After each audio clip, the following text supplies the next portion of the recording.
Hare Krishna. Hum, hum, hum, hum. Aham Brahmasmi. Why hum? Why hum? No hum? Little, yeah, the hum is there, okay? Somewhere. Hare, come on.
Hare.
We'll start in a couple of minutes. The announcement made at the temple room.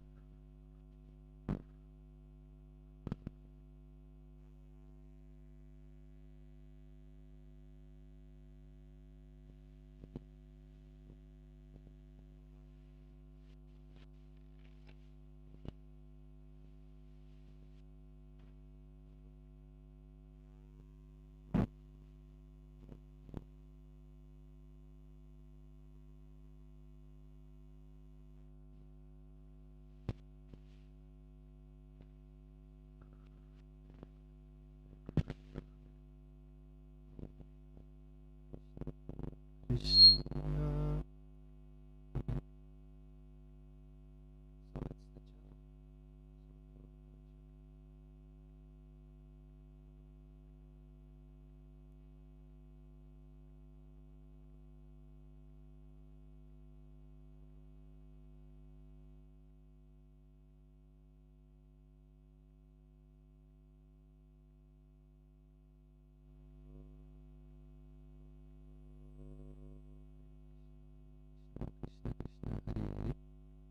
Hare Rama, Hare Rama, Rama Rama, Hare Hare. I need to put on your bus. This one is not on your bus.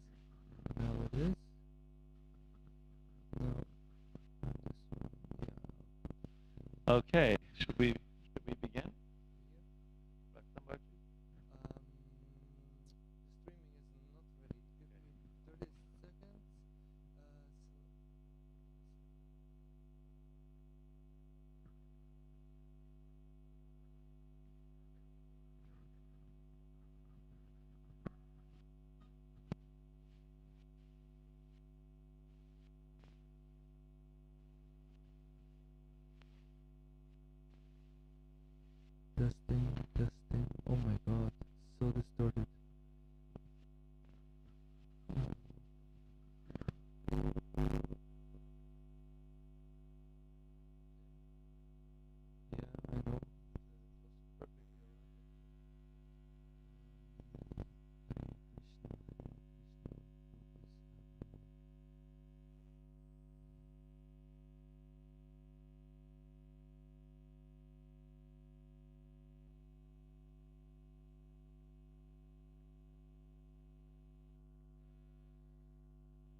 So,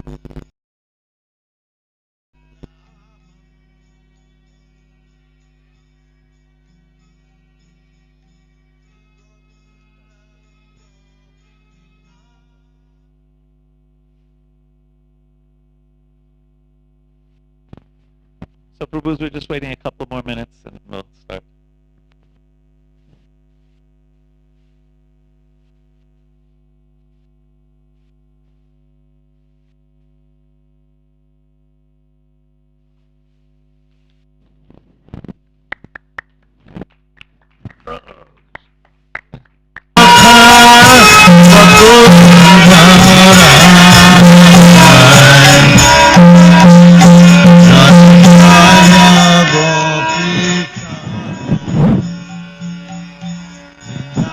Okay, so we were just waiting like for the greatest tech support person in the history of Iskcon, Raktambar Prabhu.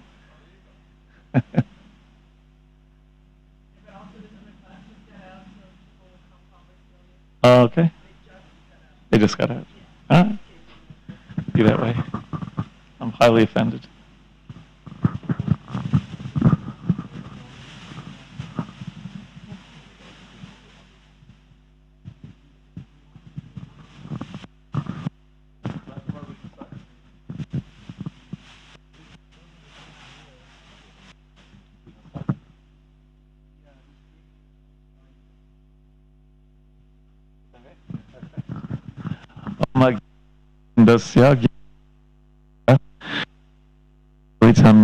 Tasmai Shri Gurave Namaha.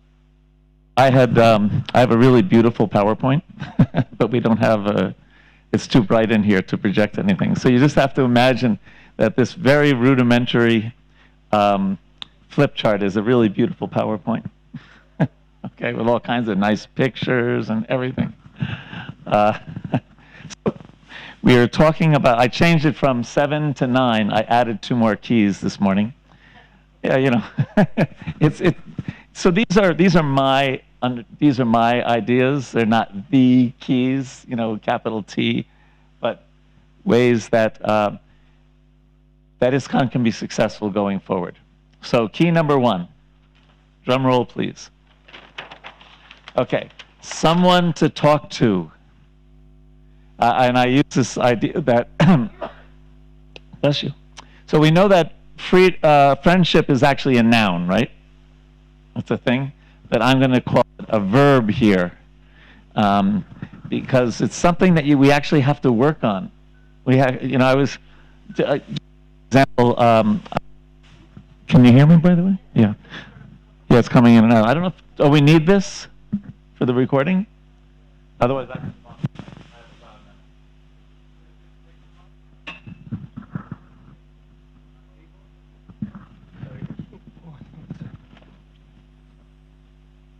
Hare Krishna. Oh, very good. Yeah, Oh my God. friendship is something we really have to work at. Just an example. Yesterday, I was invited to a call with 2 of my closest friends, Shonaka Rishi Prabhu in Oxford and Yogeshwar Prabhu in New York. And I really didn't have anything to add to that call, but I just said, and I had so many things to do, but I just said, no, these are like my best friends. I should just be on the call just because we have to work at friendships because they're so important. Because in some way or another, in big ways and sometimes, or small ways and sometimes big ways, we fall short as devotees, right? We mess up, we do something wrong, whatever. And it's hard if you just keep that inside and you don't have anyone to talk to about it. It's so valuable to have devotees who we can really open up to. And it doesn't have to be a dozen. It's sometimes said if you have 1 or 2 or 3 good friends in this world, you're really fortunate. And that's, you know, that's sufficient. But sometimes we're afraid of our reputation. We're afraid if we open up to somebody, it ends up on Instagram the next day or Facebook. Facebook if you're over 50. And you know, we have, you know, Maharaj was talking about fear this morning, right? And you heard me in the back of the room say, fear of fear of reputation, or no, humiliation. And in my work, I should probably introduce myself a little bit. My name is Braja Bihari Das, and I'll give you the elevator speech. I got interested in Krishna consciousness in 1975, joined in 77, did 12 years of traveling Sankirtan in America, and then as a brahmachari, then got married. And right after getting married, my wife's not American, she's Irish. We moved to India, to Vrindavan, and we lived in Vrindavan for 21 years. She was a teacher and then became the principal of the school there, and I was running the Vrindavan Institute for Higher Education. And in 1995, I attended the first GBC meeting, and I saw, my gosh, they spend a lot of time on conflicts, and they don't seem to be getting anywhere. So I said, I just made a proposal, give me $500 and I'll buy a bunch of books on conflict resolution, because I didn't know anything about it either. And I did that. Hare Krishna, Maharaj. Nice to see you. Hare Krishna. And that one thing led to another, and I started something called Iskcon Resolve. And even though I dropped out of college, I went back to get a degree in conflict resolution. And that was 23 years ago. And let's see, 14 years ago, we moved back to America. My wife's the president of the temple in Washington, D.C., and I started working for the U.S. government in conflict resolution. And then I also worked for the Indian government training judges in conflict resolution. So that's a little brief history. So now I split my time. I retired from that government job. I now am a consultant with NASA. Have you heard of NASA, the rocket people? Yeah. You've heard of them? Yeah. In conflict resolution, I don't know anything. I'm not a rocket scientist. Although they gave me a T-shirt that says, actually, it is rocket science, NASA. But, yeah, so I spend half my time at Govardhan Hill. There's a new retreat center that Sachinandan Swami and Braja Prabhu started, and half my time in Washington, D.C. Okay, so, on one hand, we don't want to just, make a show of bhakti, but at the same time, we don't want to, lower the standards. So it's so important to have someone to talk to. If anyone here over 60? No. Anyway, you won't know the Grace Slick. She was a singer, Jefferson Airplane. She sang, "Don't you want somebody to love? Don't you need somebody to love?" I won't sing it, but you need someone to talk to. We definitely need people to talk to, right? To hold space, and when necessary, be disruptive. Now, what do I mean by disruptive? So this is a concept that actually my son came up with his friends. He started something called TSI, the Sangha Initiative, which is a youth program, for devotee youths in North America about 10 years ago. And they were talking about what is real friendship. And I don't know if you can, again, I told you, for those who just arrived, it's just my scribble, because we don't have a PowerPoint here. But we made these distinctions between not having a safe place to talk about things and having a safe place. And non-disruptive means being nice, and being disruptive means telling the truth, right? So no safety and non-disruptive, you just kind of close off, everyone's in their corner, fear of being vulnerable. But then maybe even more trickier is disruptive and no safety, which I must say was a lot of the mood in a lot of temples in the 70s in Iskcon. There were things like, I remember in Chicago, there was this big sign as you entered the kitchen saying, "Celebrating devotees' birthdays is totally bogus." That was, and the mood was just like, I'll tell you one other story. This is a really embarrassing one. Because, so I miss getting initiated by Prabhupada, the miscommunication. We had a new GBC, and he didn't tell the outgoing GBC who was ready for initiation. But that's water under the bridge. So in 1979, I was sitting next to this humble-looking grihasta, and I was the Sankirtan leader. And I sat down, I said, "Hare Krishna Prabhu." He was just visiting, "Hare Krishna Prabhu." And he said, Hare Krishna. And I said, what's your service? He said, well, I'm a teacher and I train teachers. I say, well, do you go on Sankirtan on the weekends? I was, in Saffron. And he said, no. I said, totally bogus. Prabhupada said everyone should join the Sankirtan party as soon as possible. And he picked up his prasadam tray and just moved to another temple, another table. Later, that person initiated me. Because I had two gurus previously, but Burijan Prabhu, that was Burijan Prabhu. And someone told me, do you know who he is? He joined in 1967. He's probably... So that was the mood there. It was disruptive and not a lot of safety. Not everywhere, of course. Not everywhere. And so sometimes we'll make a show of bhakti because we want to, just be seen as... we carefully hide our weaknesses. And sometimes we would scare people away from the temple. Okay, so then what about in a safe situation? Safety and not disruptive. So we're nice to each other. That's a big improvement from this, right? We're nice to each other, kind of a comfort zone, but it can also lack deep relationships. When I was studying for my master's degree in conflict resolution, I was asked, it was a Mennonites. Anyone know Mennonites? Yeah, Mennonites. So they have them in Germany? Yeah, they're from Germany, right? So I went to a Mennonite school, and they asked me to present at their church on Sunday, not the big sermon, but afterwards. But the person who spoke was such a good sermon, and I'm paraphrasing, but he said if our church is just getting together on Sundays and smiling at each other and being nice to each other, that's not real Christianity. Right? See, he was kind of talking about this, a safe place but disruptive, where we actually care for each other. We actually see somebody about to jump off, going off a cliff, we say, Prabhu.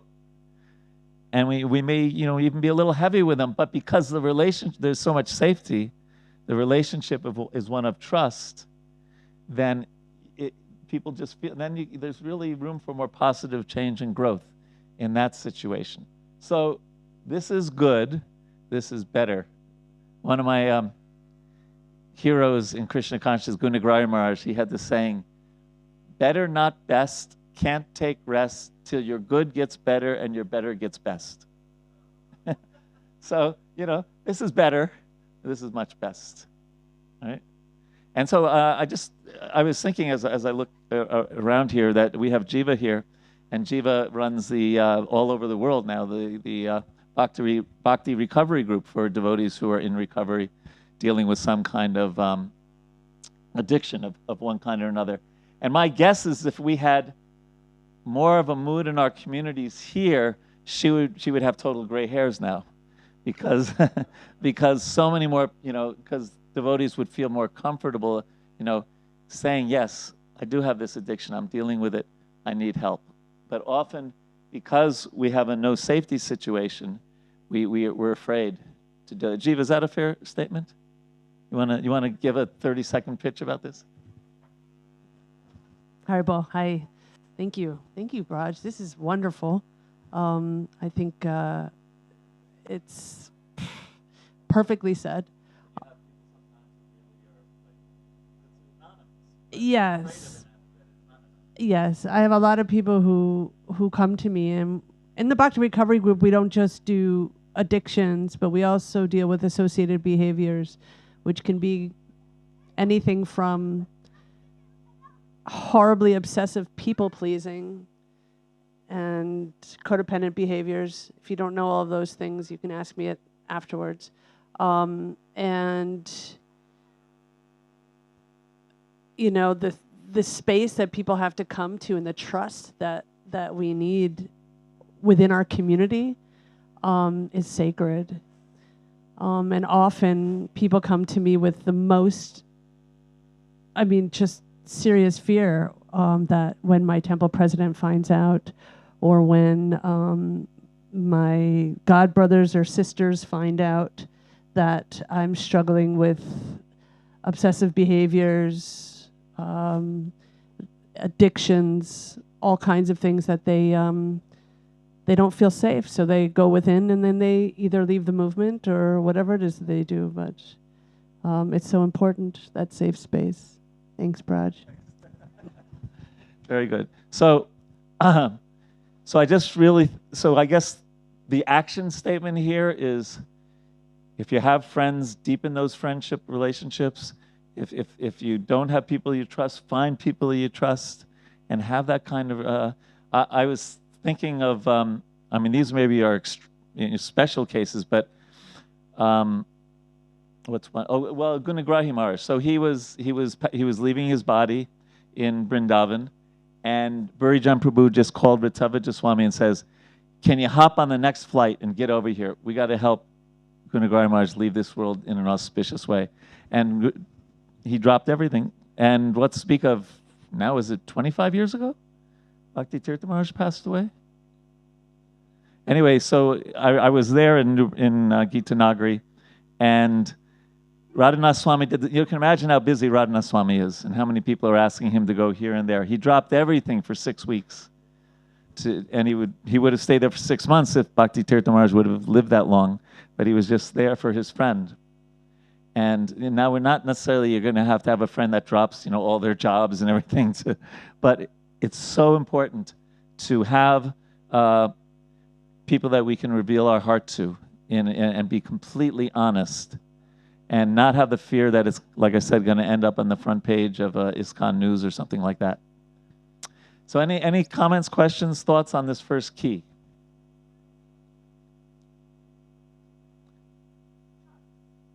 What? Trust? Yeah, trust. Trust. Yeah, trust is important. All right. Be that way. I'm highly offended. I'll never talk to you guys again. Oh. So, the next one is innovation without compromise. Oh, and I probably just ruined this word. So, and there's a lot of things like this, even in this presentation, in Iskcon, where, not in Iskcon, but in the world, where there's polarities to be managed instead of problems to be solved. So let's just use this for example, and I'll ask you to help me with the brainstorm. We'll just go through this quickly. But so let's say we have tradition and innovation. Which one who prefers tradition? Raise your hand. Okay. Who prefers innovation? Yay! So, what if we combine the two? Good. All right. Thank you. But let's talk about this. What are some good things about tradition? And I'll just try to scribble them quickly. Proven. Okay. Forgive my scribble. I haven't used a pen in 25 years. Other good things about tradition. Guidance. What else? Main thing.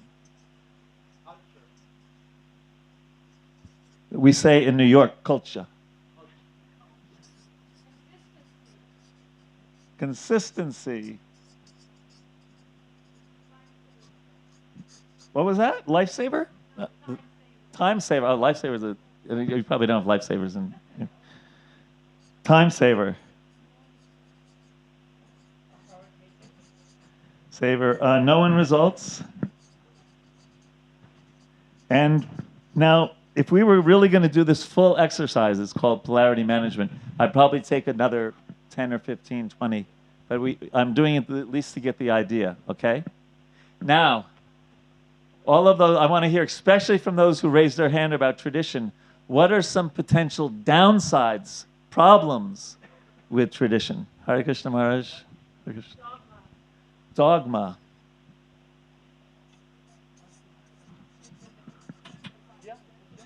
What's some other downsides to tradition? Yes, Boo. Stagnant. What was another? Someone pointed. What kind of is polarization?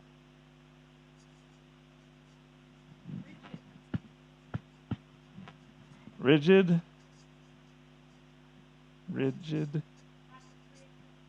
Lack of creativity. Okay, so you get the idea, right? Okay, so what almost every organization I've ever worked with and ones that I've read about, so they usually start with tradition. And if you were a fan of Fiddler on the Roof, I would sing the song. But they usually, they start with all the positive things about tradition.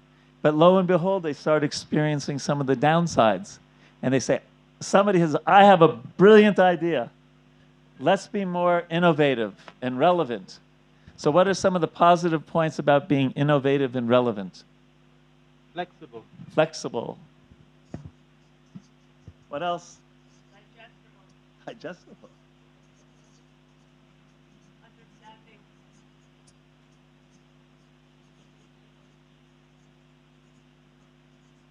What else? I heard two voices at the same time. Room for improvement. Okay. What was the other person saying? Creative.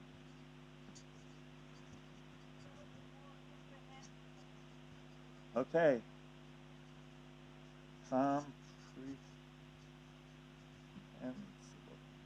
This flip chart doesn't have a spell check. Okay. Where they're at.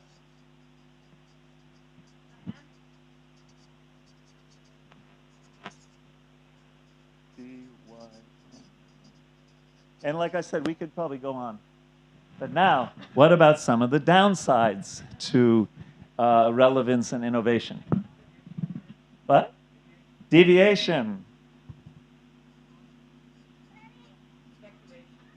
Speculation. All the Ishans. Speculation.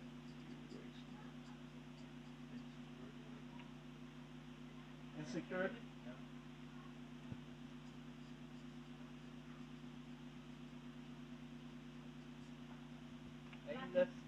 Aimless?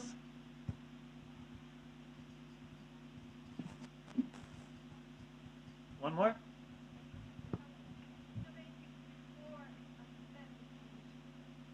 So not connected to tradition. Okay. Not connected. Okay. Like I said, we could go on with this, but I want to. This is such a useful process that you can use for so many things in your life, in your home, and also in our society. Because what happens is, use a different marker, it becomes often like an infinity loop. So the organization starts here, they go here, and they say, wow, we should try innovation. And then they experience the downside of innovation. Somebody says, usually 20 or 30 years later, I know what we're missing. Tradition. And it goes like this often. And you could trace this in the Catholic Church. You can trace this in IBM. Or, I don't know if Amazon's been around long enough. And you can trace this in Iskcon for sure. Right? A lot less than 40 years, probably. So now what do you do with this? Okay, so the idea is, so just imagine, we had a show of hands. Some people were more traditionalists. Some people were more innovationalists, if there was such a word. But the beauty of doing this exercise, and like I said, normally I would take about an hour to do this, but I'm just giving you a taste. The people who are traditionalists, they also have to contribute to what's wrong with it. And the traditionalists also have to contribute to what's good about innovation, and vice versa for the innovators. Okay, so conflict resolution is my thing. So what's happening subtly is people are starting to think as a team instead of the traditionalists here and the innovators over here, because they all have to contribute to all four. Sometimes if it was a group this big, I would take the whole room and I would make it into 4 quadrants, and I'd literally physically have you stand in the, I'd have 4 flip charts, and this would be tradition positive, right? Then tradition negative, like that. It can be very, very powerful to do this. So what do you do with all this? The idea is that there still may be an infinity loop, but you try to keep it more like here, and maybe just a little of the negative, and then all the positive and a little of the negative. And so what you do is, together, you brainstorm things. What are some action plans we can make that will bring out both the positive tradition and innovation? And how can we avoid the downsides of tradition and innovation? And then you actually make a plan, whether it's a strategic plan, or whatever, you're dealing with. And this can apply to, not just innovation, and there's a number of these. How about personal spiritual development and preaching? Or individualism and teams? Control and freedom? My wife met Richard Rohr one time. Anyone heard of Richard Rohr? Yeah. So she met him and said, "What do you?" Because she's the temple president. So she asked him, "What do you do when you're training monks?" And this is just an aside, but I thought you'd find it interesting. He said, "Up till 30, very strict discipline. And then after 30, you start giving them rope and let them be more individual." But that point about structure and flexibility, reflection and action, justice and mercy. So there's a lot of these, and you could do the same exercise. So this is the technical name for this is polarity management. But if you remember, the key that we're talking about is, oops. Oh, I had it right there. Duh. Key was innovation without compromise as the second key. And Marge, the first key was someone to talk to, having deep friendships, and someone you can reveal your heart to. I considered that the first key. Okay, any questions, comments on either the first or the second key? Yes, Mataji there. Thank you so much, Prabhu. I want to ask about this key that you mentioned, that the best situation would be to take the best from tradition and from innovation. Yes. That means that a person who's inclined strictly to tradition or strictly to innovation and not the others are bound to go into the negatives, into the downsides of the... No, our hope would be that, let's say it was a traditional person, that they would also see the benefit of some aspects of being innovative. No, but if they don't see, if they are very strict in their tradition, are they for certain going to go into the negative ones, into the negative aspects? They're already there. They don't have to go there. They're already there. But my experience so far, I've been doing this for about 15 years, is this exercise really helps people see the positives of both sides. But yes, I would say if somebody was really like, they probably wouldn't come to this kind of program. Just, write something on social media about it. Yes. Wait, there's a microphone. Hi, Krishna. I was wondering, this process that traditional and innovative, it's also something that's a self-reflection, or do you require guidance from somebody? Or how does it work with... I mean, you said the first key is to have somebody who you reveal your heart to. Yeah. But should it be somebody who knows this process, or can it be anybody? Or? Well, the process of doing this, like I just showed, is pretty simple, right? It's not, there is a whole book written on it, and there's YouTube videos all over the place, but it's a relatively simple process. There is a little bit more about, developing the action plans and avoiding the downside. But this is usually done in a group. So so people have their different levels, perhaps, of experience or expertise, but in a group, even the people who have less experience get the benefit of being with people who have more experience, who may be contributing more to this. But you'd be surprised, devotees are smart, and they have experiences in life, and they can even, so-called younger devotees could be great contributors to this. Yeah. I say so-called because we don't know where they've come from in previous lives and all that stuff. Anything else?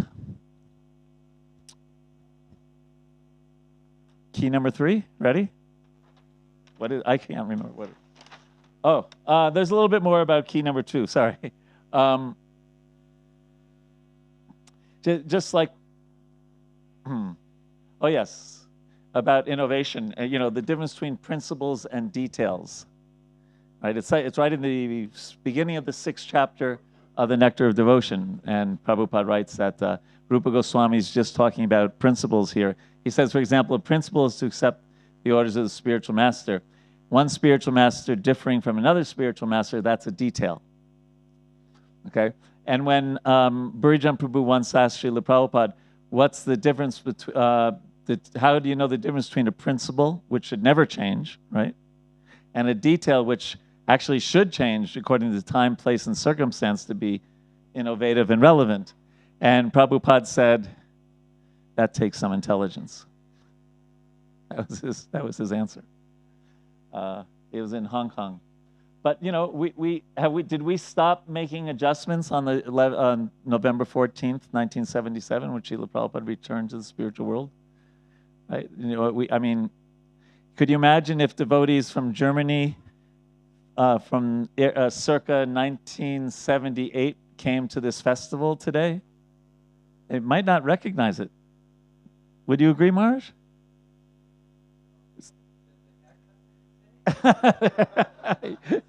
Some cases, not mine.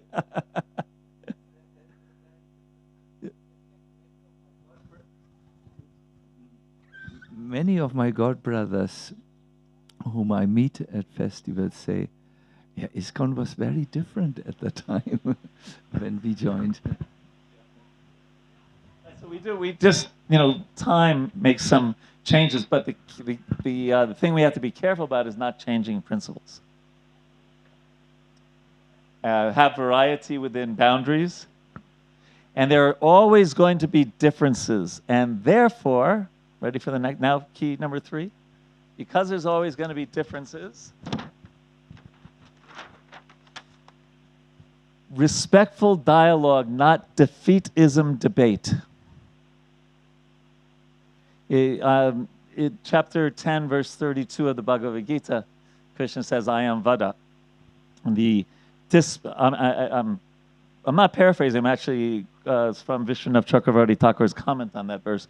The dispassionate, sattvic search for the truth. And not Jalpa and Vitanda. I can't remember which one's which, but one is, but both of them basically say the ends justify the means. Just whatever it takes to win. Even if you're lying or half, like I remember reading this one, anyway, if you ever, I don't recommend it, but if you ever read the original treatise on Ritvikism, they sometimes quote half a sentence of Prabhupada's. And if they would have quoted the whole sentence, it would have said the opposite. Just like you could quote, Prabhupada said, sense gratification is wonderful. Full stop. At the end of the sentence is, if you're a dog or a hog. But so Vada is dispassionate, not attached to any particular outcome, looking for what is right. And in our case, it might mean looking at everything Srila Prabhupada said on the topic. When I was a child, we would get chocolates in the holiday season in December. And half of them would be milk chocolate and half of them would be dark chocolate. And my brother and I, neither of us liked the dark chocolate. So by January 1st, all the milk chocolate was gone and all that's left was the dark chocolate. So we sometimes do that with Prabhupada quotes. We pick the ones that we like, very tasty, and somehow or other we have a way of just like either ignoring or coming up with a really good explanation why the other quotes that we don't like aren't pertinent. It's a great art.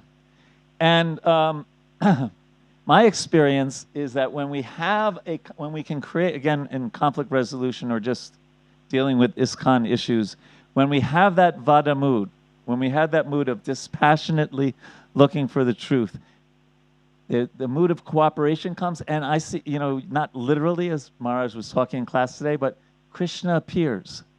He's clearly pleased, and he gives devotees insights. He gives a third way. They're fighting way A and way B, and he gives them the intelligence to find a way C that everyone can live with, if there's that mood. But when Jalpa and Vitanda, it becomes, it's not very tasty. It's dark chocolate. No, it's not. Actually, I like dark chocolate now, but yeah. But these are hard because identity, usually when I guess I gave it away. Maharaj, you did that today also. You said, what is the greatest emotion, like fear? And then you said fear. But I sometimes ask people, what do you think is the main thing that makes conflicts in religious organizations more intense than in the so-called outside world, or the secular world?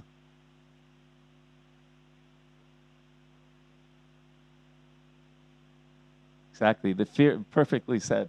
Or we could say identity, but the fear of deep convictions being refuted. And we identify with those convictions so much, right? Especially in Iskcon.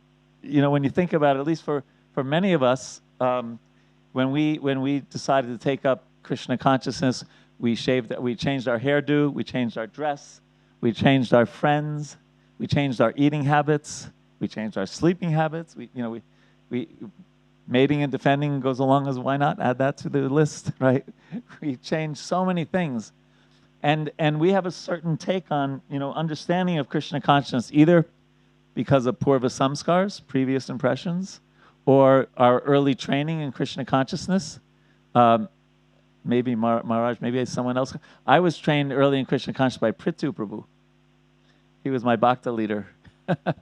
2:30 in the morning, Detroit, like -5 degrees. He opens the window and he pulls the bottom part of the sleeping bag out. So you're with a big smile. Time to get up, Bhakta Brian. So early training in Krishna consciousness, your social economic background you grew up with, your education you had. There's different things that affect us. And so I pour a lot of my identity into being a devotee. And then Lex comes along and he pours a lot of his identity. He has a totally different experience in life and a totally different take on some issue. And it becomes more intense because just like Prabhuji said, it goes deep. Yeah, it goes deep. My mentor did this for 42 years at MIT, the Massachusetts Institute of Technology, which is kind of the top university in America for science. And I told her, I said, people in faith-based organizations, because of identity. And she said, I totally agree with you, but you have to add one more to that list. I said, what? She said, scientists. She said, that's a religion, and they fight like cats and dogs. So identity makes us difficult, and social media, as they say in Brooklyn, forget about it, which means forget about it in real English. It goes really deep. So I just wanted, again, if I would have had the PowerPoint, I would have showed this to you, but I will just read a few things about the difference between dialogue and debate. So, I think I'm okay. Debate, assuming that there is a right answer and that you have it. Dialogue, assuming that others have pieces of the answer and that together you can craft a solution. Debate, combative, attempting to prove the other side is wrong. Dialogue, collaborative, attempting to find common understanding. Debate, about winning. Dialogue, about finding the truth. Debate, listening to find the flaws and make counter arguments. dialogue, listening to understand and find a basis for agreement. Debate, defending assumptions as valid. Dialogue, presenting assumptions for reevaluation. So what I ask people to do when we have like a mediation or something, I say balance courage and consideration. Courage to make your points. You have a conviction. It's not that you're supposed to now be brainless and no, you have a conviction, but balance that with consideration, listening deeply to the other person. And I find when both parties can do that, we come up with amazing things. So there was a word there that I want to touch upon, but before I do that, anything on this idea of respectful dialogue, what would you like to say? Yes, come in today. You have microphone? I know there's no conflicts in Germany, but still like to hear what you have to say. Yeah, my question is about, like in tradition, we know that great acharyas were very great debaters, and that's how it's often praised as a civilized way how ideas were spread instead of fighting. Right. So maybe there is a point for like aggressive debate, trying to prove your side instead of fighting is actually a good thing. Yeah, I thought about that. There's definitely truth to that. There's also dialogues that, let's say, in the Chaitanya Charitamrita, let's say with the Chankazi as an example, and even Sarvabhauma Bhattacharya sat there for 7 days listening to Sarvabhauma without saying a word. Matter of fact, it comes up a little later, but I'm going to read. So yes, there is room for debate, but even there was definite rules about it. And it was still my understanding, and anyone, Maharaj, you can correct me if I'm wrong, they weren't lying in order to win, right? It was based on Shastra. And my understanding also, if somebody was defeated, they would accept defeat, which is not the case usually in Kali Yuga. You know, what's that? A man convinced against his will is of the same opinion still. So, and you know, Prabhupada's, is it Prabhupada's story or is it a Hindi story about the scissors and the knife? You all know that? Well, I'll tell you very briefly. So two people are having a big debate, which cuts things better, scissors or a knife? They were going over a bridge and it got very heated, and so the knife person pushed the scissors person over the railing, and he was in the river and he couldn't swim. But with his last breath, he puts his hand above the water. Right? So sometimes it's like that. But yes, so, and these are also, I wouldn't be surprised if some of those debates were dialogues, but we use the word debate. But is that all right? Does that address, would you agree? There are these famous Digvijayas who had never been defeated, and they come and, you know, in the case of Chaitanya Mahaprabhu in Kashivi Kashmiri, I think his pride was smashed. Yes. And the story about Narottama Das Thakur and the pan salesman or whatever speaking perfect Sanskrit. They were like, okay, I'm not going to do that. We're out of here. I'm not going to go meet Narottama Das. If his disciples, who are, sell vegetables, can speak perfect Sanskrit, what to speak of him? Oh my God, forget it. Yes. You have a microphone, Mataji?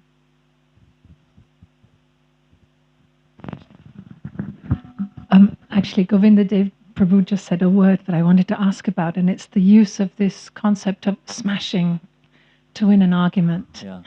And it doesn't sit so well with me, and I'm wondering, what was Prabhupada's mood?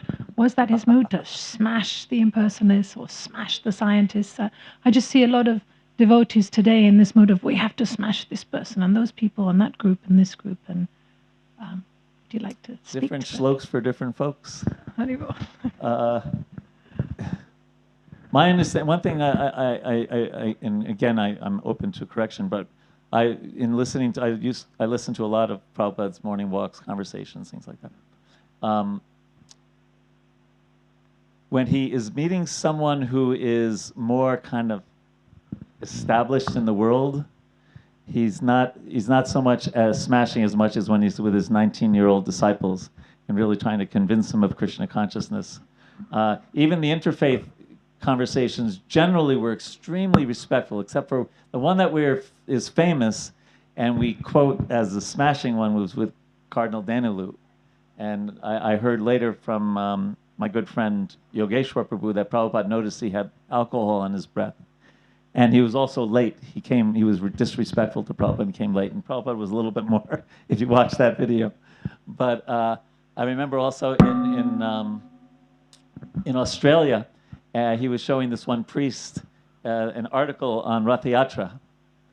And this priest said, "Oh, I have to go to the car and get my glasses so I can read the article." And Prabhupada said, "No, here, try these." And Prabhupada gave him his glasses, and they worked perfectly. And the man said, "Oh, they work perfectly." And Prabhupada said, "Birds of a feather."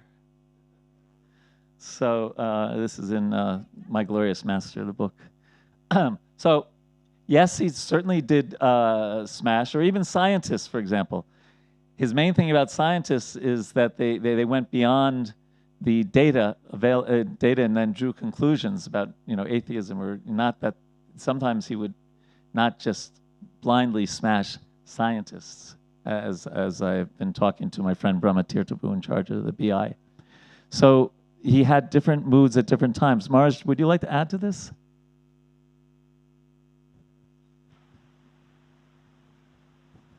I also think Prabhupada is a very, very broad personality, and very often his young followers pick one side, and young people are usually a little fanatic. Gopal Krishna Maharaj, who's now late, tells a story that once Prabhupada was challenged by one Mr. Mukherjee while he was giving a program to a Catholic school. And Mr. Mukherjee said, "Why do you bring Hinduism here?"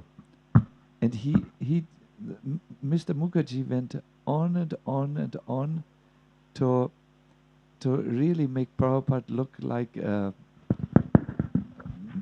insensitive missionary, really. But strangely, although in this situation we might have assumed that Prabhupada would now defend Krishna consciousness as a universal truth and so on, Prabhupada was silent. He did not respond. And 3 months later, when he left Canada,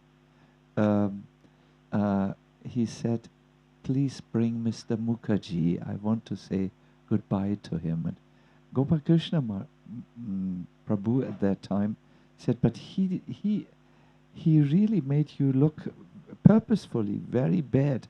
Why do you want to see him and say goodbye?" Well, Prabhupada just said, "Bring Mr. Mukherjee."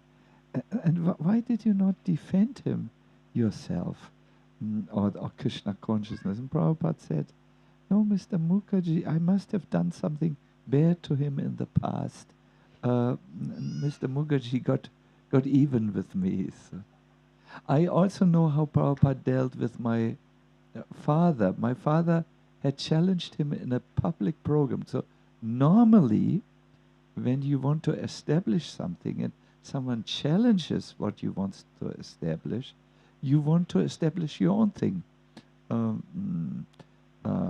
But Prabhupada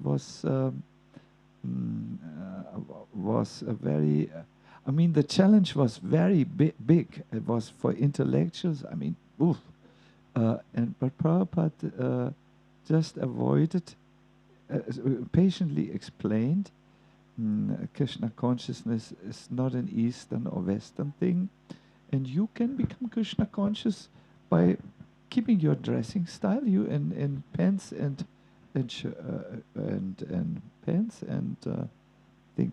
So I really think what Braja Bihari Prabhu spoke about dark chocolate and and what was it? Milk chocolate? What? Milk chocolate. If you really want to understand Prabhupada, don't take just the he did smash people.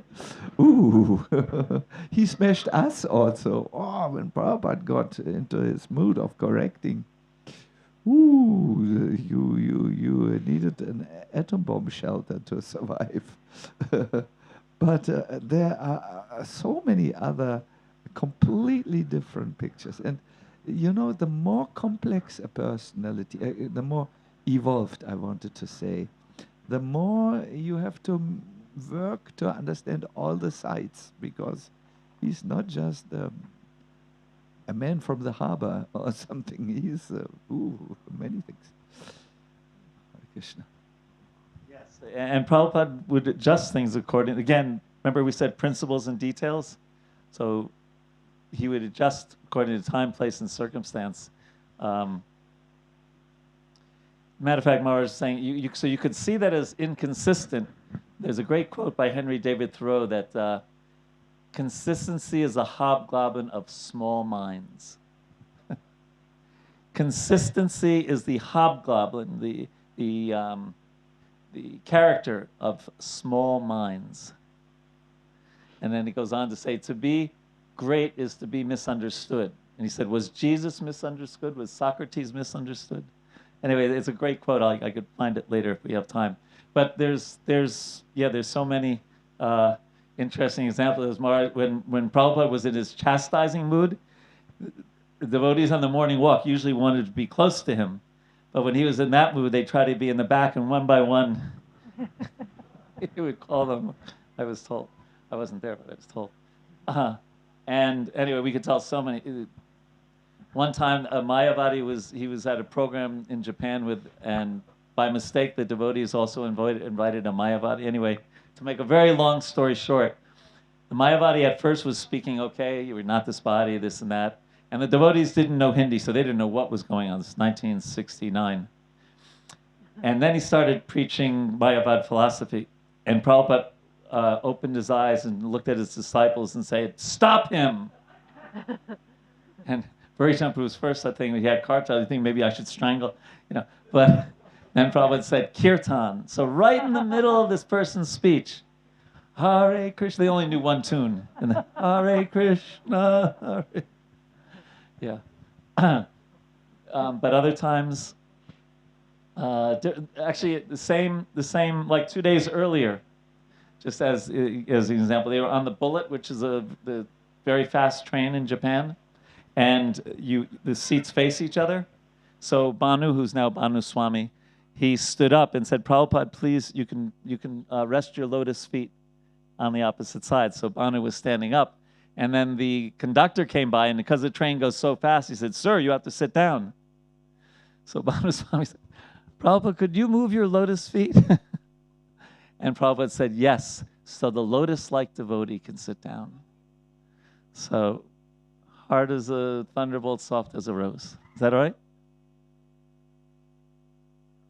Thank you. All right, so let's go on to the fourth key. Say that some of us seem to think that we can be Prabhupada and communicate in this very heavy way, but actually it comes across as violence. One has to. Another statement by Prabhupada where he said, "I can say these things because I'm an old man." Of course, we're getting to be old men ourselves, but so he did say that, right? I can say these. I can be like this. But then his guru was also, people would cross the street to avoid Srila Bhaktisiddhanta Saraswati Thakur. So, and I've seen for myself, I was much more attracted to the smashing Prabhupada when I was 19. And now I'm a little bit more to like the let the lotus-like devotee sit down Prabhupada now that I'm 66. I've also seen changes in myself over the years. So key number 4 is seek deep Krishna consciousness sanely. Okay? So, Braj Prem is our sacred goal. Right? Isn't it? It's very clear from Chaitanya Charitamrita, Nectar of Instruction, et cetera, et cetera. And now Iskcon has, people who from 5 years old or 5 seconds old to 90 years old. We have this huge spectrum. When Ravindra Swarup Prabhu used to joke that when Prabhupada was with us, he was the only adult in Iskcon. So, we were, in our 20s. Some of the devotees who became spiritual masters in 78 had been chanting for 6 years. How many of you have been chanting for 6 years? How many of you are ready to take disciples?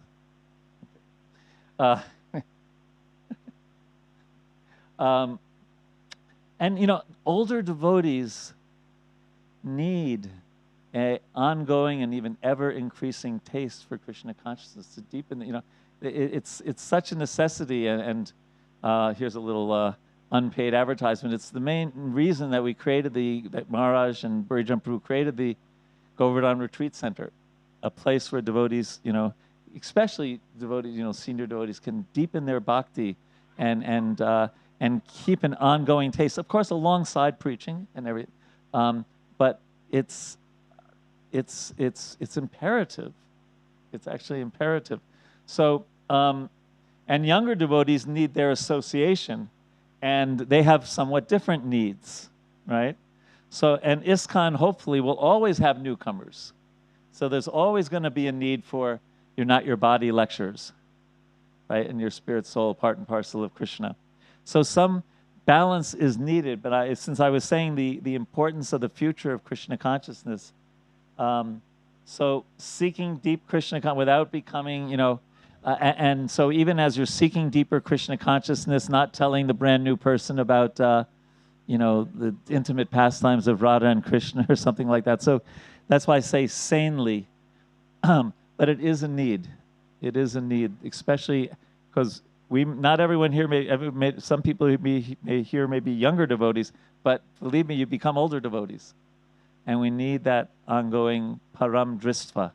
So how to do that individually and as a society, I think I put that as one of the keys to a very healthy future for Iskcon. Comments, questions on that?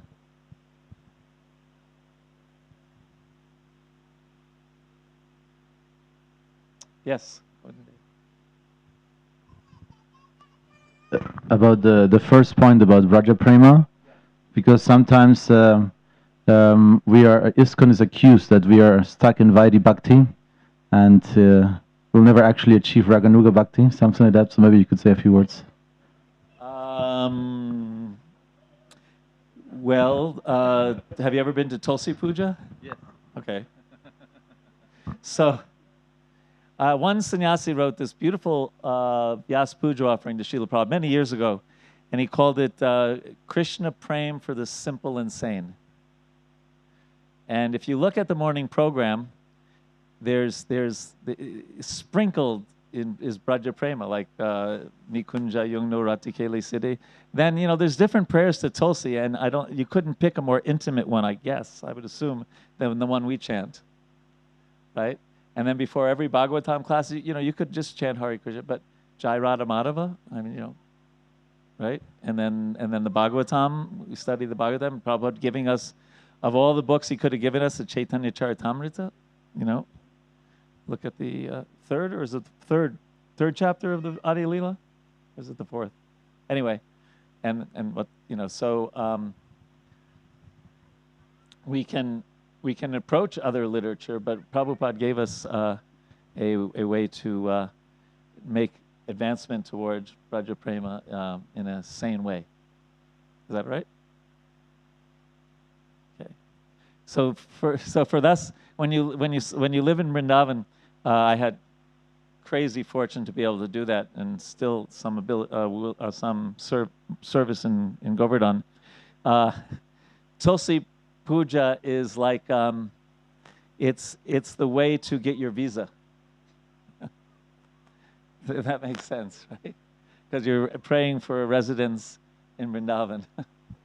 So it's like, my dear Tulsi, please give me a visa to Vrindavan. That. Anything else on this point? Okay, but it is right. I mean, we know it's our goal.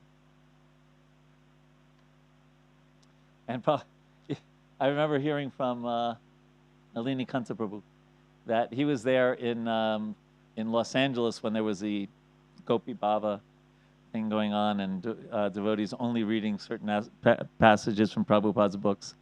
And so some of the devotees were becoming like, yeah, just Vaidhi Bhakti, And as Prabhupada was leaving the airport, he turned around and he said, "It's not that we're boycotting the gopis." I thought that was nice. Okay.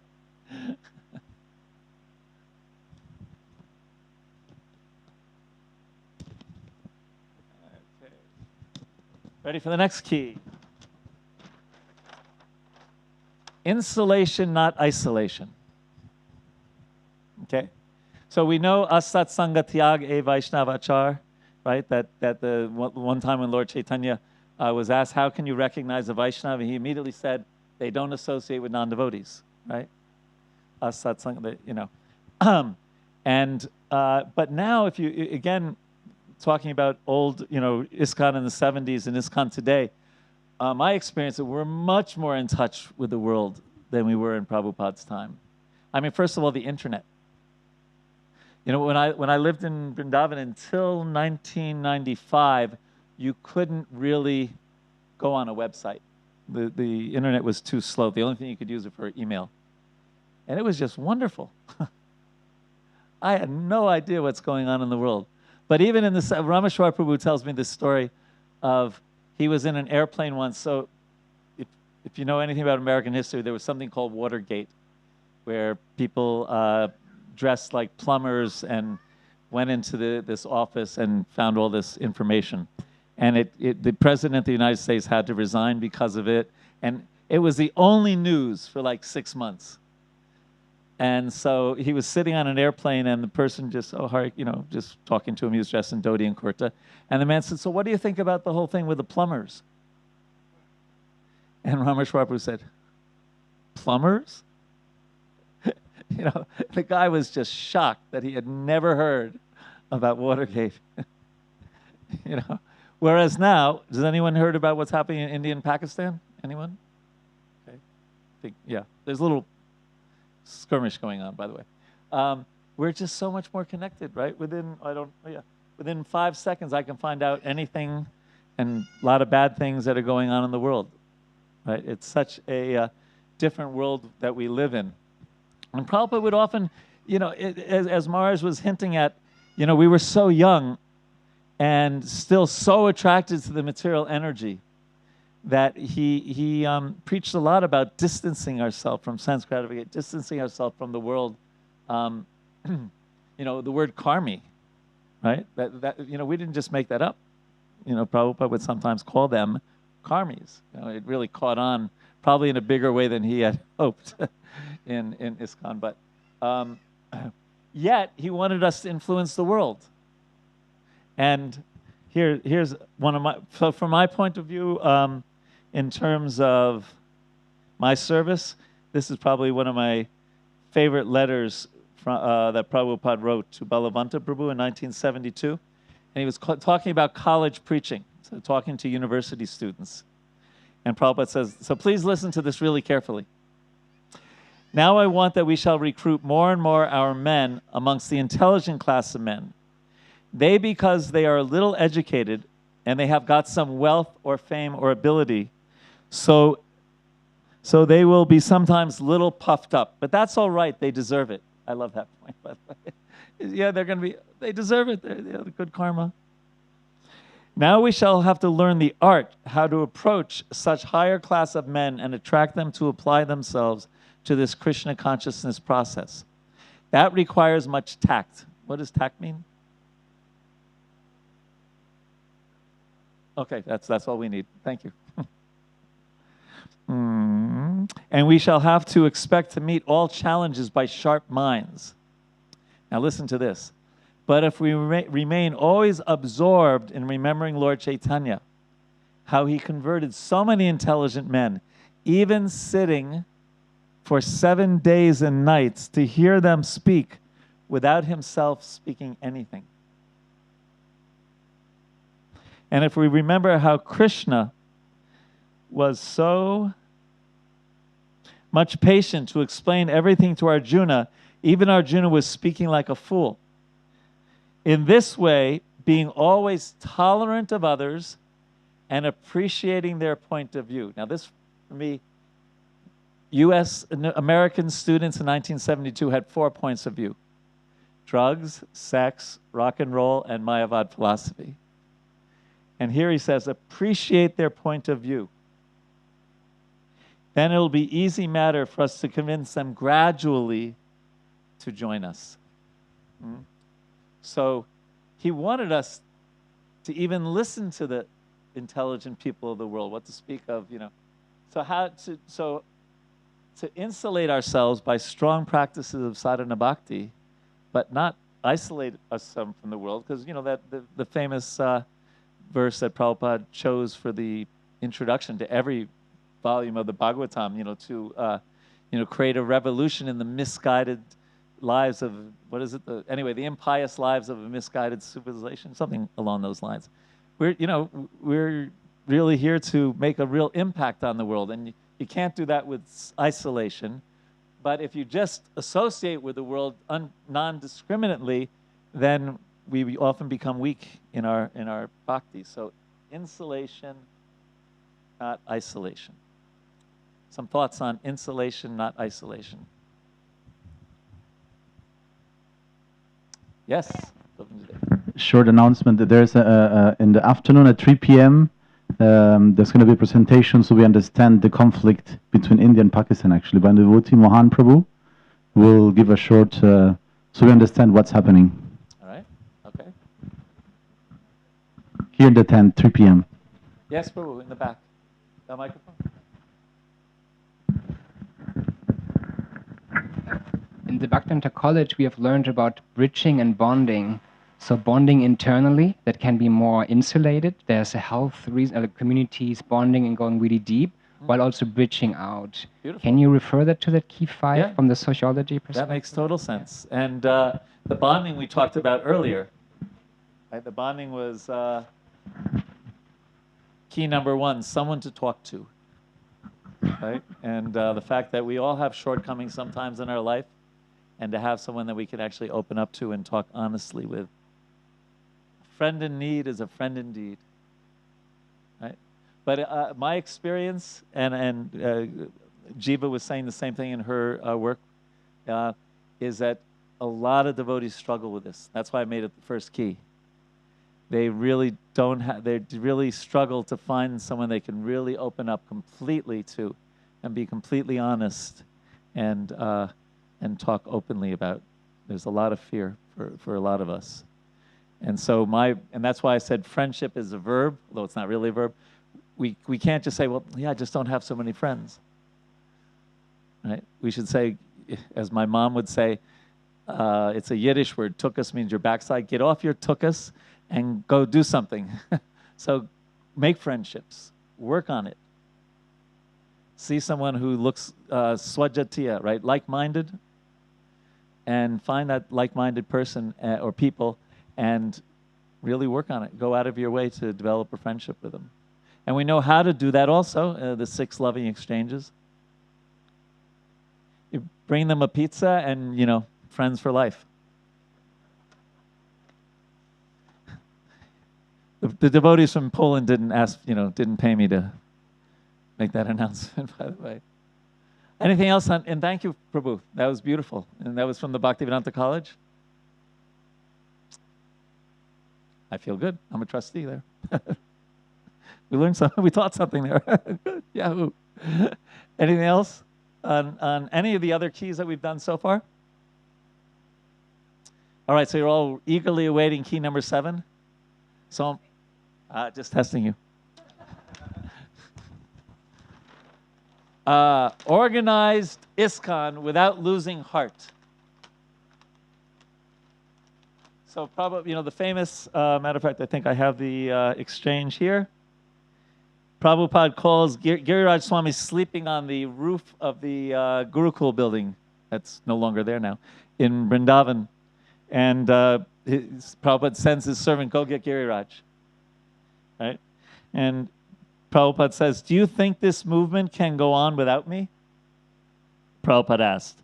Giriraj was astonished that Prabhupada had called him in the middle of the night to ask him this. I think, said Giriraj, that as long as we are sincere and go on chanting Hare Krishna and follow the principles, the movement will be successful. Srila Prabhupada was silent. When he spoke, each word seemed to come out with great effort. He uttered the word organization. Then he said, organization and intelligence. Is there anything else? So, Giriraj Swami probably, well, if we chant Hare Krishna, and of course, we should chant Hare Krishna. But in this situation, Prabhupada was saying organization and intelligence. So that's really important. And it's needed to spread Krishna consciousness.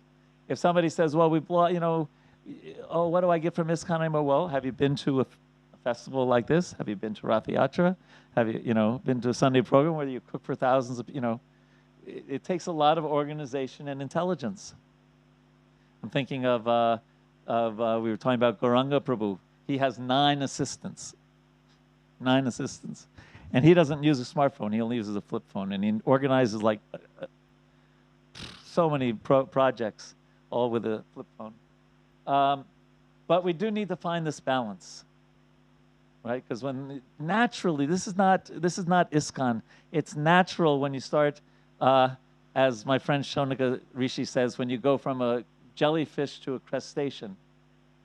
That makes sense? To a crustacean. A jellyfish is all over the place, and a crustacean is hard shell. So, when you, I don't know if it's a good example or not, but I think you get the idea. Naturally, as organizations grow, there's a concern of losing the original, heart-to-heart kind of thing. So we have to be careful about that and come up, even if it's coming up with systems to make sure that devotees still have that individual contact, and that the organization, while caring for the needs of the organization, is also caring for the individuals. And it's similar to the exercise we did with tradition and innovation. It's not one or the other. You can't say, now we're just going to worry about the organization. Woohoo! Oh, now forget it. That didn't work. Now let's just be really, individual. It's a balance, and it's a difficult balance to strike. And balance means always making adjustments. There's not a time when you say, now I'm balanced, right? You probably heard this in so many classes, but when a pilot drives an airplane, let's say I'm going tomorrow or Tuesday from Munich to Washington, D.C., they constantly have to make adjustments in order to make sure that the plane gets to D.C. instead of Miami. Well, that would have been okay, but not this time of year. It's too hot. But it is, we're growing. And I see sometimes, I talk to a lot of the brahmacharis in India, and this is a challenge, especially in Iskcon India, where they're making so many devotees. And sometimes the brahmacharis feel more like they're commodities than individuals. So it's a real challenge for them with making so many new devotees. Organized Iskcon without losing heart. And this is one I see this in my own heart, and I see this a lot because I spend a lot of time in India, but elsewhere. We sometimes may, be careful about equating institutional success or failure with our personal advancement. Right? I know for myself sometimes I'll do a mediation, and it'll be really successful. And devotees who are at each other's throats 3 hours ago are hugging each other, and then I notice that sometimes my sadhana becomes weaker. Somehow I just think, well, I'm super successful. Look at me. Right? Although we have when we do mediation training, we say, you can be a great mediator, or you can take credit for being a great mediator, but you can't have both. Right? But anyway, that's an aside. So I have seen this sometimes. We just think if everything is going great in my temple or in the institution or this or that, that means I'm making advancement. Of course, it's wonderful if things go well, but we still have our individual relationship with Krishna. And sometimes when things go well, I can become proud, but also we can also get kind of depressed a bit when things go lousy, and then we it's like when Maharaj and Burijan Prabhu do the japa or holy name retreats, one thing Burijan Prabhu always says is, when you're chanting your japa, you don't solve the world's problems or your own problems. Just be simple-hearted and hear the holy name. So, something I see that, at least in my own heart, I've struggled with this. So, some thoughts on this idea that, especially Iskcon as it's growing, still maintaining. Another example is Prabhupada. If the exchanges that he had in the early days of Iskcon, which was more kind of a traditional guru-disciple kind of thing, so sweet. But then when he was, the founder Acharya and traveling around the world, and he once said, "I wish I could train all of my disciples personally, but what can I do?" What are your comments or thoughts on this? Or questions?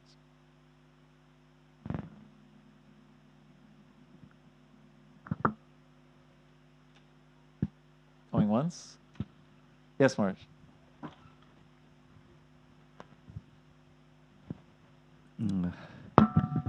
I will make an uncomfortable statement.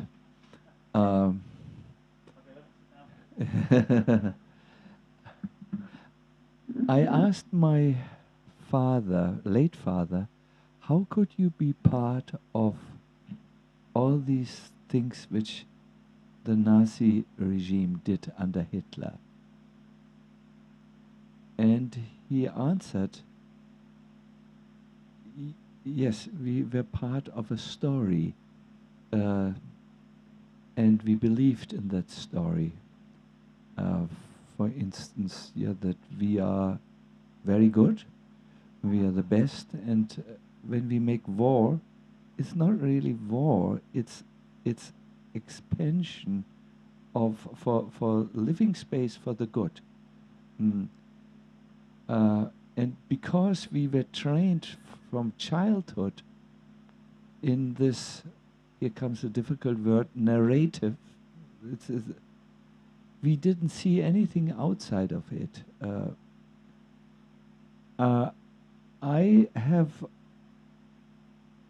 I'm in the situation that I preach in all types of people. I meet all kinds of people. I do. My personal friends, usually professors, because of the talks which we have. And when I come from these talks into the Iskcon field, I do see that we have our talks also, our narratives, our stories, and they differ as they should, of course. But someone who has, and all of us have narratives which determine our lives. And if you want to change your life, you really must look at the stories which you tell yourself. Now, I think in Iskcon, yes, there is this strong missionary-oriented story. There's a very strong. Prabhupada preached up to the last end, and preached out up to the last moment. That's a very high value which we have, a very high story. So if we would like to steer Iskcon into another direction, we would really have to look at the narratives which we have, the stories which we tell each other, what is valuable, what is not, and we would have to see. We would have to move the Himalayan mountains. That means Iskcon stories, and that's not easy. That's not easy in a diversified society with so much variety, and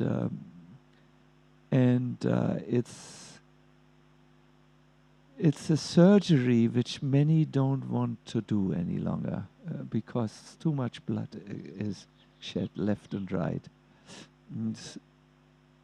Yes, yeah. So so therefore, Bhujam Prabhu's approach is, let's just give the nectar, and that will purify the hearts, and then we will have perhaps different perspectives. But this is perhaps interesting for you, and it was interesting for me when my parents are cultured people. They went to the university. They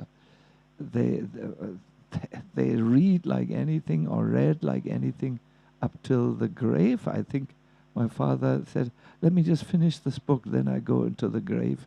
Very informed. And I asked him, how could you do this? I mean, how could you be so cruel as to take another's life? I mean, and he said, you don't know the stories which we lived by. And we were convinced. Now we are no longer convinced, but we were. And he said, you don't know anything about stories. Stories which people tell each other. And, when your father tells this before he goes into the grave, you become, you look around.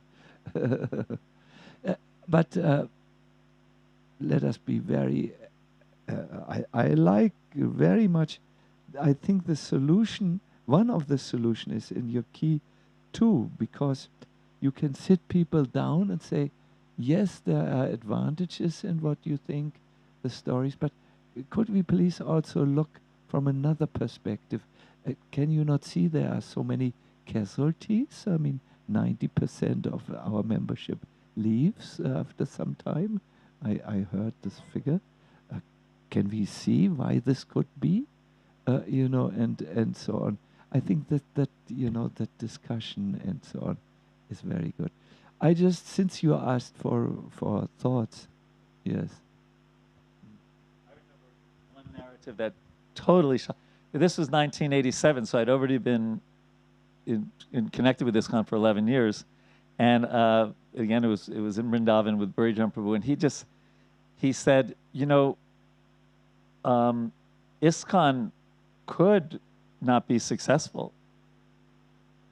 And I literally couldn't sleep for 3 days, literally, because I was just, my narrative was, we're going to take over the world like any day. Literally. No, I'm not, it sounds funny, we laugh, but that was, and that's for 10 years of, traveling Sankirtan that I had that impression. It wasn't just, I was, almost 30 by then. And I remember I just, oh my God. Yeah. So, yeah, looking at different narratives be good.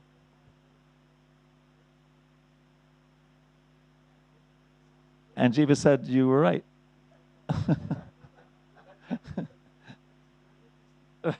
Yeah. Yes. Oh, Krishna, don't get me started on that. We in Detroit, the men chanted in the temple room and the women chanted in the hall. And if I had to go through the hall to the temple room as a brahmachari, I would be like a bull with his horns, and I would only look at their ankles, and I would just like, and hopefully they got out of the way, the women, before I got to the temple room. Anyway, those were the days. Anything else on organized Iskcon without losing heart? But as Maharaj pointed out, a lot of these go back to that key number 2, and that is dealing with polarities. And it's not either or. It's not either the organization or the individual. It's both. Yes, Jiva. Yeah, I really love that. Thank you. Also, Maharaj, bringing it back to key 2. I am fully on board with that. And in key 2, it's about looking for the similarities and not the differences, and living in those solutions. And when we go into some sort of argumentative discussion, we need to ask ourselves, are we going in this discussion to prove I'm right, or are we going to find peace? And those are the 2 moods of going into a discussion. And when we're looking for the similarities, we'll always find commonality. And there will be differences. But the differences, there need to be a very, very big amount of tolerance there. and understanding. That's all. And I just think this is a wonderful presentation, Braj. I'm really, really, really impressed. I'll pay you later. Yeah. I was just about to say something brilliant. Now I can't remember what it is. Yeah, that was brilliant. Yes. Yes, our new GBC. How do you all? You want to give it to me? Hare Krishna. I think this exercise in key number 2, as you said, it's very, very important. But my doubt is that it seems that I heard this statement also from you that the Brahminical quality is that you can hold two opposite sides, and you're able to just live with that, Right. and you understand it's not either or, but it can be both. But that seems to be a Brahminical quality. And what to do if you have people also in leadership, in Iskcon leadership, who are not so Brahminical, who may be just more influenced by passion or ignorance? They just don't get that. They're just not able to think like that because it's a Brahminical quality. So then, how much will the exercise help, or what to do about that? In a sense, making them understand. Just so the quote is actually from F. Scott Fitzgerald. A sign of intelligence is the ability to balance opposing points within the mind, and at the same time, and still retain the ability to function. A sign of intelligence is the ability to balance opposing points within the mind, and at the same time, and still retain the ability to function. And what Prabhuji is saying is, this is from George Bernard Shaw. The moment we want to believe something, we suddenly see all the arguments for it and become blind to the arguments against it. And Prabhupada's quote from the purport, merely trying to defeat one's opponent is called vitanda, but the actual conclusion is called vada. The conclusive truth is a representative of Krishna. Well, and Prabhupada, right, he said that all GBCs and senior devotees present should discuss how to make unity and diversity. But if we fight on account of diversity, then it is simply the material platform. Please try to maintain the philosophy of unity and diversity. That will make our movement successful. That's Prabhupada. Yeah. So... reality looks different. Yes.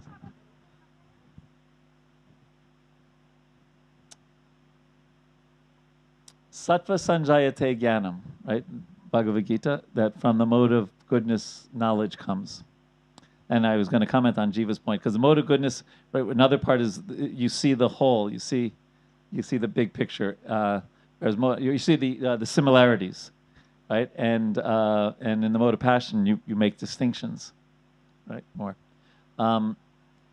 My experience is that if you can really, atmosphere is so important, right? Just like here, the atmosphere is so wonderful. It just brings out everyone's, let's speak of the atmosphere in the temple. Oh my God, it's like wildly amazing, right? In the right atmosphere, this is just experience. So I'm coming down to the practical level. I once had a professor who said, it's okay to have your head in the clouds as long as your feet are on the ground. So my experience is that if you can create a sattvic atmosphere, a pleasing Krishna conscious atmosphere, and even people who are really kind of right angle, as we say in America, they can pick up the more sattvic vibe, and it can help. Not perfect, and the other thing is, I once wrote a paper for a conference, a non-devotee conference that I told them I was a devotee, and I said 8 lessons from the Bhagavad Gita for peacemakers. It was a peacemaking conference. And one of the points I made, one of the 8, this is 9, that was 8 points. Expect problems in Kali Yuga. I didn't say Kali Yuga, but, we should be, according to Bhagavad Gita, Dukkalayama Sashritam, Anityam Asukam Loka, we should be surprised when things go well, instead of when they go poorly, right, when you think about it, because one of the causes of conflict in the world, and I'm doing fine. One of the main sources of conflict in the world is unclear expectations, right? Imagine when you're getting married or something, and you don't talk about how many children, who's in charge of the money, right? And then you're married, and then one person, I don't want to have any kids. I want to have 5. Unclear somebody joins a temple. What are expectations of them? What's the expectations from Iskcon? So unclear expectations. And now, because of my age, I forgot my point. What was I talking about? How did I get to unclear expectations? You guys also forgot? You spoke about... I take it twice a day, yeah. But I forgot to today.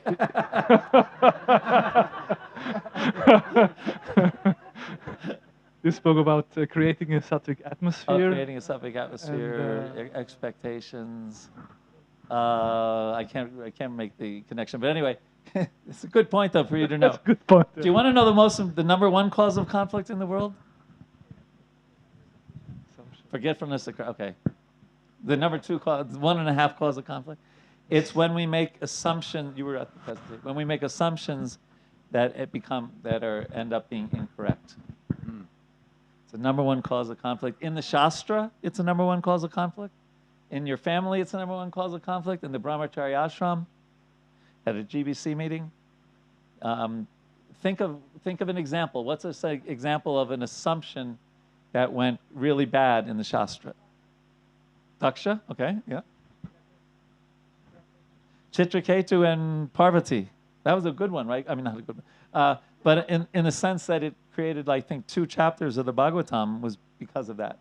And then what to speak of Maharaj Parikshit, thinking that Samik Rishi was faking meditation, and because of that assumption, well, you could say Kali Yuga started, the Bhagavatam was spoken, a lot happened because of that one assumption. Advaitacharya, Sachimata and Advaitacharya, she assumed Advaitacharya was preaching to her son to take sannyas, and there's so many. It's the number 1 cause of conflict. So we should really try to catch ourselves and be careful. And how do you deal with assumptions?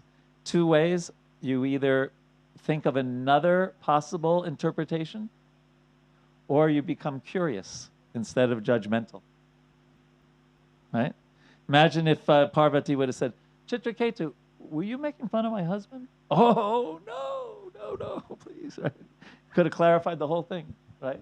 Or if Pariksha Maharaj would have just waited a little bit until Samik Rishi came out of either fake or real samadhi, then he could have, and then, well, we wouldn't have the Bhagavatam. But, that's, of course, Krishna's arrangement. But this is how gossip, look at the gossip of Lord Krishna in Dwarka.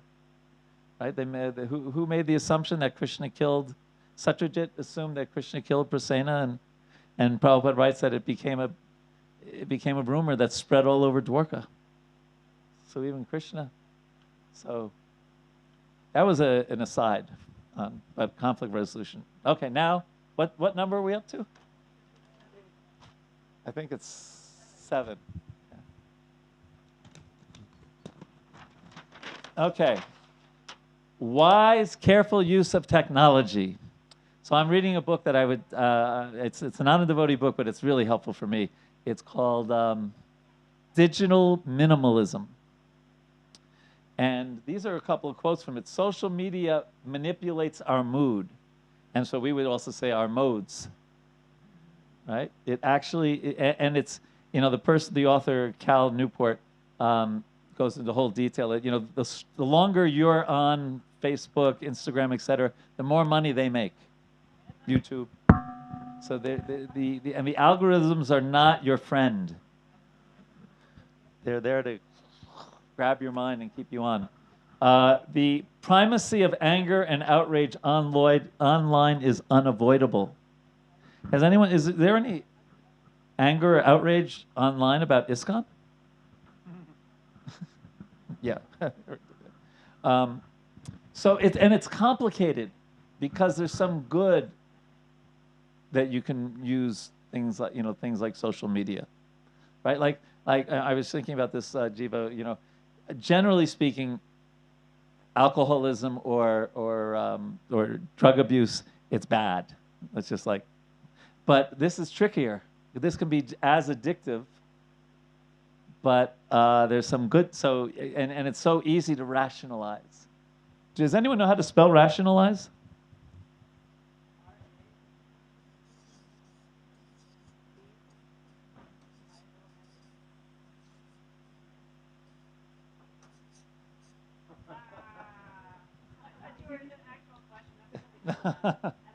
There's that one sucker in every group. We can be really good. Our minds are expert at rationalizing things. I can say for myself, oh my God, if it was an Olympic sport, I would have a gold medal, at rationalizing. So we really have to use it wisely. As Jai Dvaita Maharaj says, that treat it like a loaded gun.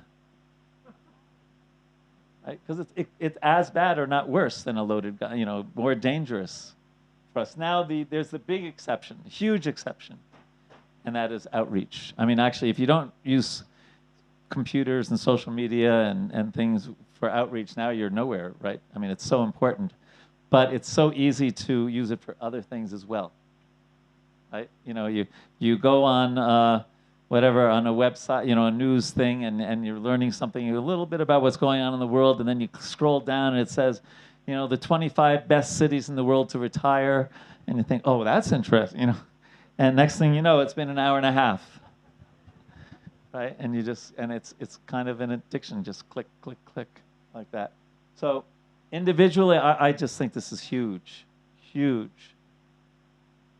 And this book just basically, I like him because most of the people, they say, well, you should just moderate and slowly. He says, no, for a month, only the absolute necessity. If you need to use WhatsApp for, keeping in touch, or email, and then after a month, you can see how you feel and go back, take on anything you think is really uncool, favorable.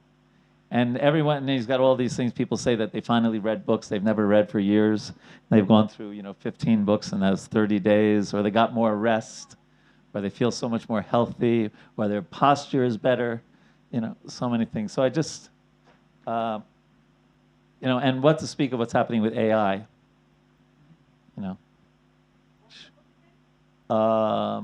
digital minimalism. Any thoughts, comments, questions on this? Experiences.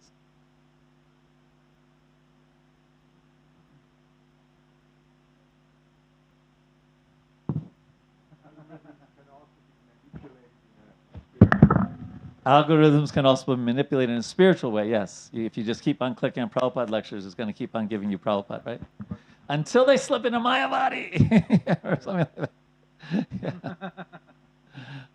Yeah. Or something, even worse. Technology, yes. Mataji here. This Mataji. We're doing okay. We have the last two cues are pretty. Well, the last one's the most important one, so I want to get to it. Yes. I want to say that we are telling everybody that social networking and social media is bad and don't overuse it and so on. But actually, when doing outreach, we are counting on others using it or overusing it. So it sounds a bit hypocritical to criticize it so publicly while at the same. Listen, I hadn't thought of that. The first thing that came to my mind is the example that we sometimes use is when you have a thorn, you can take it out with another thorn. Does that make sense? Okay, that's my first thought. And also, anashaktasya vishayan yartaham upayunjita nirbandha krishna sambandhe yuktam vairagya uchate. And that says, it's one of the most genius verses in our tradition, because okay, I'll give a 2-minute speech on this, because traditionally one of the trickiest things is how do you become renounced without becoming hard-hearted? Because it's easy to do that, right? This sense gratification is terrible, and You know, I'm not going to, you know, I remember as a brahmachari, I ate one sweet a week. And, you know, definitely, and anyway, austerity and this and that. So, but how do you do that? How do you, so that verse says that you don't renounce the world, you just see the Krishna sambandha. And then everything's for Krishna's pleasure. So you're renounced, but you're also softening your heart because you're doing it all for Krishna. So it's really an amazing point. So another way possibly to look at it is, yes, social media is bad, or can be bad, but it also, as I tried to say, it also has good aspects. So while people are using it for all the wrong reasons, we're at least giving them the opportunity to use it for all the right reasons. That would be my say. Yes, Lex. A verse from, well, it's quoted in the Bhakti Rasamrita Sindhu. Do you know where it's from originally? Is it originally Bhakti Rasamrita? Yeah, it's in the Bhakti Rasamrita Sindhu. Okay, this one this is going to be the shortest one, okay? Because I don't want to get into it, but I know it was super important to mention. Satisfaction in both occupation and ashram. The V word, which I won't mention. But just the idea, because there's so many different understandings of our ashram. It's everything from, farming and street dharma, all the way to just engaging people according to their nature and everything in between. But it is important, and Prabhupada spoke about it.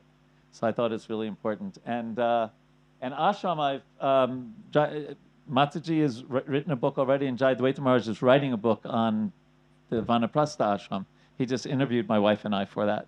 And it was such a great thing to just talk about it and the importance of it. So I'm not going to, but it is a key, and it's something Prabhupada spoke about. And last but not least, the most important, keep Iskcon simple. Panch Anga Bhakti. When you think of what we do best, the only thing that's not here, I guess, is prasadam. Right? But when you think about what do we do really well, we chant Hare Krishna really well. Right? We have beautiful bhajans and kirtans, and we're known for Harinam Sankirtan. The Bhagavatam, just, Panchanga Bhakti. There's in the Nectar of Devotion, 59 aspects of bhakti are mentioned, and then 5 are repeated to make 64. And it's this. And although we may do all kinds of things, and devotees affiliated with Iskcon will do all kinds of super creative and innovative things, we do this really well. And this is called Swarup Siddhi Bhakti. In other words, basically, this is, by the way, this is just supposed to be living in a holy place, but I just think we should all go to Govardhan. It's just a personal preference. So I put it there, but yeah. What's that? Chanting, Bhagavatam Shravanam, hearing the Bhagavatam, deity worship, associating with devotees, and living in a holy place or making your home a holy place, like that. And these are the 5 most potent items of bhakti. And Prabhupada even writes, I assume it's from Rupa Goswami, that even a neophyte can experience bhava by absorbing themselves in one of these 5. And it could be all 5, just like it can be all 9, or it can be one that you really focus on. Of course, if it's not chanting, then we still have to chant.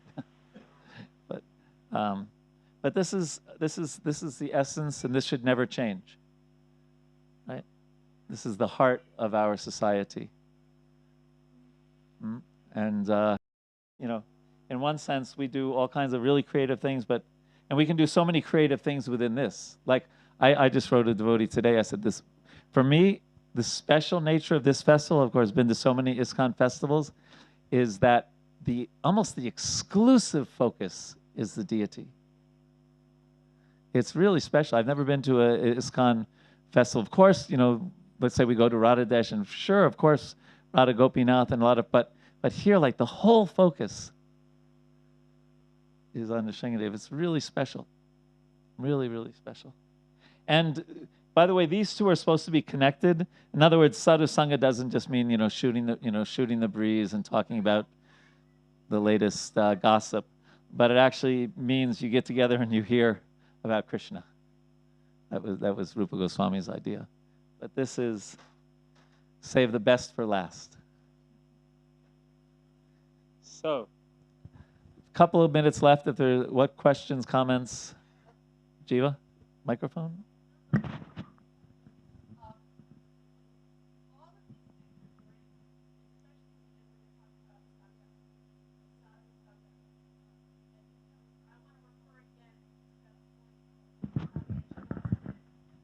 Trusting relationship. Yeah. Hi, sorry. So these things are so important because so many people need to feel safe in order to have that loving exchange with it, with each other as devotees in our sadhu sangha, and it's so important. I was listening also before to devotee care. Yeah, devotee care, and he was talking about that.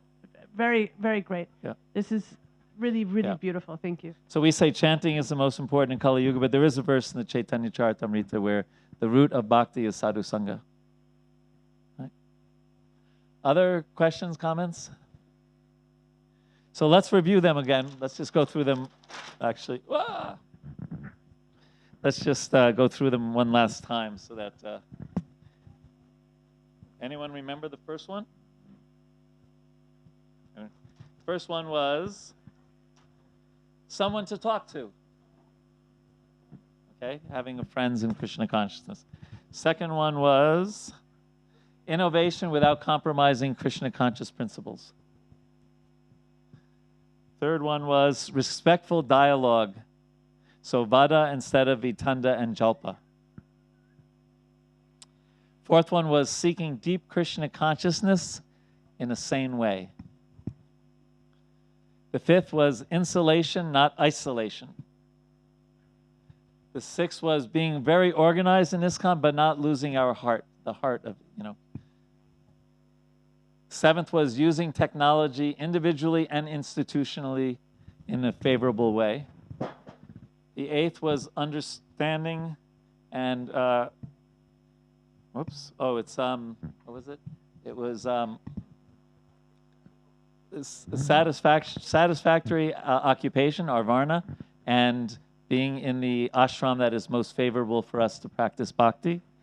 And the last one was the 5 most potent items of bhakti. So, and people, you may have a different list, but I know if we actually could do really well on these 9, we have a very bright future in our society. So thank you very much. I really appreciate the opportunity to speak here. Thank you, Govinda Prabhu.